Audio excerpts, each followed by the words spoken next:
Hello, this is our presentation over the topic of issues in education. Hi, my name is Carly Simpf, and my topic is concerning parental involvement in education. So, research has shown that unfortunately, families that come from a lower income household often lack educational resources, and this can limit the amount of parental engagement. Another problem is teachers sometimes assume that parents don't want to be involved in their child's education or that they don't care, and this isn't always the case. This can be due to many different reasons, such as parents' working schedule not being on the same page as their child's school schedule, and this can create a barrier between the school and the family. These misunderstandings and inequalities can limit the amount of parental involvement that they are able to devote. But luckily, there are solutions to this, such as teachers and schools offering educational programs for families, flexible communication, always making sure that there is information and that parents are up to date on their child and their schedule for school, as well as making sure that there is a warm and inviting climate in the school for not only the child but for the parent as well. If the parent feels welcome in the school environment, they are more likely to want to be involved in their child's education.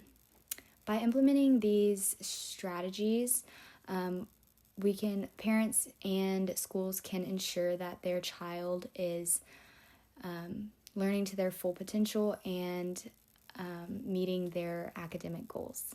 Thank you. Hi, my name's Callie, and I will be discussing school safety.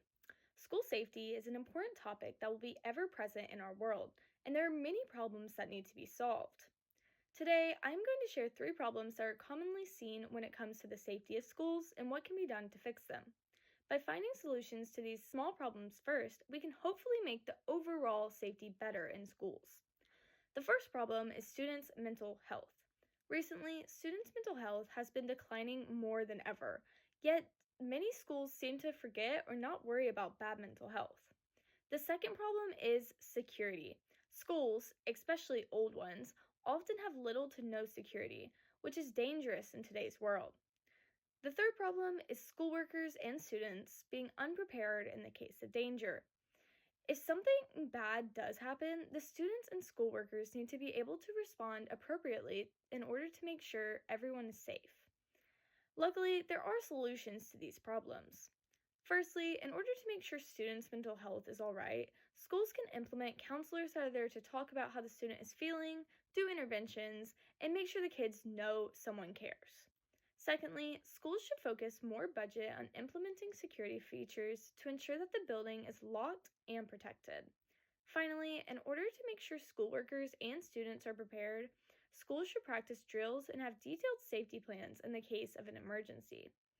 By fixing these problems, we can eventually make schools a safe place that you won't have to worry about your kid going to. Thank you. Hi, I'm Kendall, and I will be talking about educational inequality. Educational inequality is a big issue. First off, kids in these areas just don't have the same opportunities as in wealthier schools. Their schools have fewer resources, older materials, and bigger class sizes, and that makes it really hard for students to stay caught up. I read in Mayer's research that where a student lives, like their neighborhood and income level, can seriously impact how they do in school. Then you've got the problem of schools being separated by income. Jackson and Holzman talk about how that gap between rich and poor is actually getting worse, and it's messing with students' chances of graduating or going to college. Now for solutions. One big one is called weighted funding, which means schools that serve low-income communities get more financial help. Kowalski said that schools can't fix everything on their own, which makes sense. They need support from outside too. Gamoran suggests adding more programs like tutoring, early education, and college prep to help students get ahead because things like after-school care, free meals, and even mental health services can really help take that pressure off students who already have a lot going outside of school. Overall, if we want to make things more fair, we've got to invest more in schools that are low income, not with just supplies, but with support of students and families too. Thank you. Hi, my name is Mia Fitzgerald, and today I will be discussing teacher shortages. To begin with, teacher shortages does not originate in teachers just quitting their jobs. It has to deal with the fact that teachers have a much lower salary than other professions with similar qualifications, making these other professions more attractive, and teachers are leaving the workplace. Therefore, unqualified teachers are taking their position and giving students a lower education. Simple solutions like increasing teacher pay and making the teacher workplace more attractive are essential. Hi, my name's Denise, and I will be speaking on student loan debt. Student loan debt is a growing crisis that affects millions of Americans, especially young adults. Today, I want to share 3 major problems this debt is causing, and a few ways that we can start to address it. First, student loan debt is keeping borrowers from reaching important life milestones. Many graduates are delaying buying homes, starting families, or pursuing further education because of the financial burden hanging over them. Second, this debt prevents people from becoming financially independent. Instead of saving for the future or investing in their goals, borrowers are stuck making monthly payments for years, sometimes even decades. And third, student loan debt is having a serious impact on mental health. Constant stress about repayment, interest rates, and financial insecurity can lead to anxiety, depression, and a lower quality of life.